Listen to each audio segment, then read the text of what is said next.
In September, the World of Bluegrass, presented by the International Bluegrass Music Association, comes to Chattanooga for the first of 3 years in this city. Tristan Dean, a student in UTC's Department of Communication and an intern here at WUTC, looks at the genre.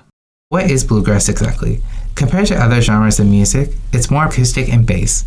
Randy Steele is a bluegrass musician here in Chattanooga. Bluegrass music was an offshoot of country music. The late 40s and early 50s by a guy named Bill Monroe. Bill Monroe was a mandolin player, and the whole genre is named after his band Bill Monroe and the Bluegrass Boys. He grew up in Kentucky where there was a bunch of string bands, and so he grew up with these string bands. And what I mean by string band is like a complement of a bunch of different folks that came from a bunch of different places that were all in these mining camps in Kentucky. And so you have fiddle players and mandolin players and guitar players and banjo players and stringed instruments from all over the world that kind of melted into Kentucky, into those mines.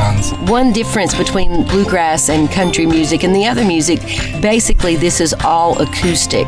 So there's no electric. You can just go right up out in the middle of a field and start picking and grinning, and they're your basic acoustic instruments, your banjo, your fiddle, your mandolin, your guitar, and your upright bass. Sydney Pinion is the president of Forever Bluegrass. Well, I really didn't have a choice getting into bluegrass. My daddy played, and so therefore I was very fortunate to have it in my life. The Forever Bluegrass bumper sticker that you may see traveling around actually all over the world at this point, there's a silhouette of a fella playing the bass fiddle. He's got on a cowboy hat and a big old peacock feather in that hat. That's an actual likeness of our dad, and he loved to play bluegrass music.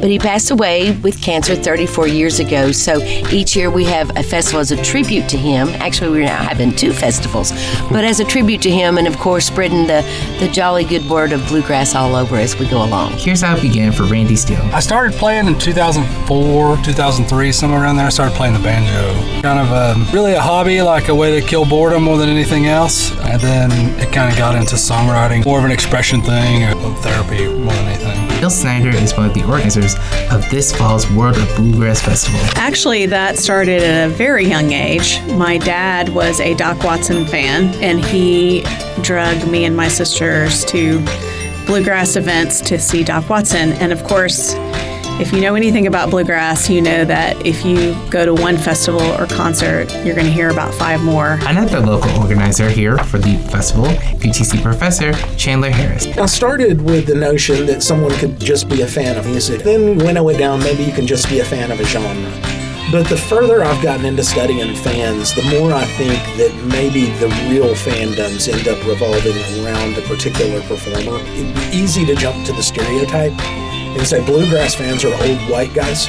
And I think that is the general impression. But if you start looking at the people who are actually performing the music and playing the music, they don't fit that stereotype. I mean, Amethyst Kia is an African-American woman who identifies with LGBTQAI. Got Billy Strings. His fans are going to look very different than old white guys. They're going to look probably more like you're at a Grateful Dead concert. I'm not sure that there is a singular bluegrass fan. What I do think is that it's a type of music that has some serious historical roots. They're roots that are largely in a region, which doesn't mean that only Southerners play bluegrass. I'm Tristan Dean with Scenic Roots.